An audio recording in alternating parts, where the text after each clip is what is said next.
High friends welcome back to my channel. प्रत्येक दिनकार मतो आजकेও তোমাদের गुड आफ्टरनून। आशा करছি তোমরা সবাই ভালো আছো। আমার শরীরটা আজকে একটু বেটার আছে।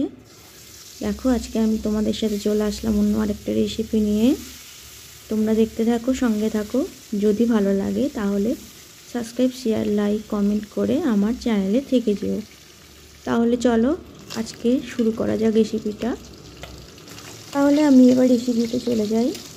আজকে আমি তোমাদের রান্না করে দেখাবো সর্ষে পোস্ত দিয়ে পাঁচমিশালি মাছের যুগলবন্দি। এটা কি মাছ তোমরা চিনতে পারছো? এটা হচ্ছে বাটা মাছ। এখানে আমার বাটা মাছ আছে, জিওল মাছ আছে এবং রুই মাছ আছে। প্রথমে বাজার থেকে মাছগুলো নিয়ে এসেছিলো, আমি ভালো করে ধুয়ে নুন হলুদ মাখিয়ে রেখে দিয়েছিলাম। এরপরে একে একে আমি মাছগুলোকে সব ভেজে নিলাম।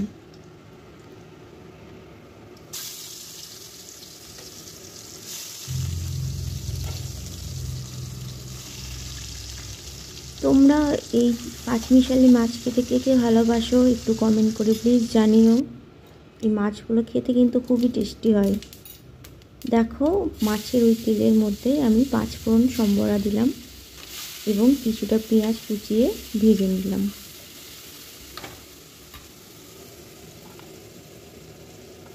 এখানে আমি সব মাছগুলোই সুন্দরভাবে ভেজে নিয়েছি, ভেজে নিয়ে রেখে দিয়েছি। পেঁয়াজটা ভাজা প্রায় হয়ে গেছে। এখন আমি দুটো কাঁচা লঙ্কা চিড়ে দিয়েছি।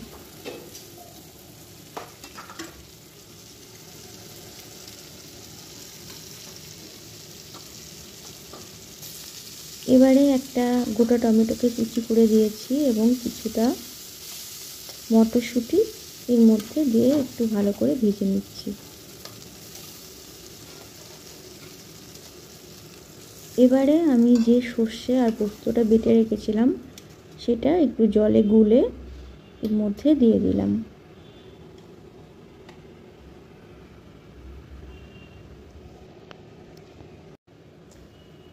এবারে দেখো সর্ষের জলটা ফুটে উঠেছে।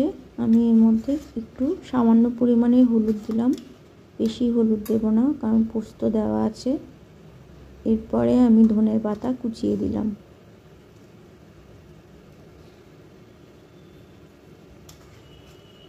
আমি গ্যাসের ফ্লেমটা একটু স্লো করে দিলাম। এরপরে আমি মাছগুলোকে সব এর মধ্যে ঢেলে দিয়ে একটু নাড়াচাড়া করে দিলাম।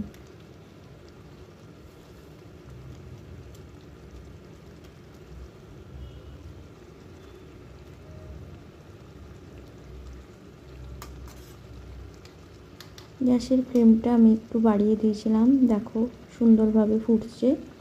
এবারে আমি একটু কাঁচা সর্ষের তেল এর মধ্যে দিয়ে দিলাম।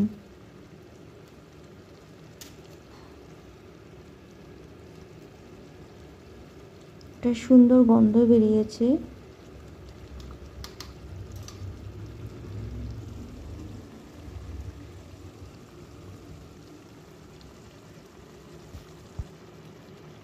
দেখো আমার রেসিপিটা অলমোস্ট কমপ্লিট হয়ে গেছে।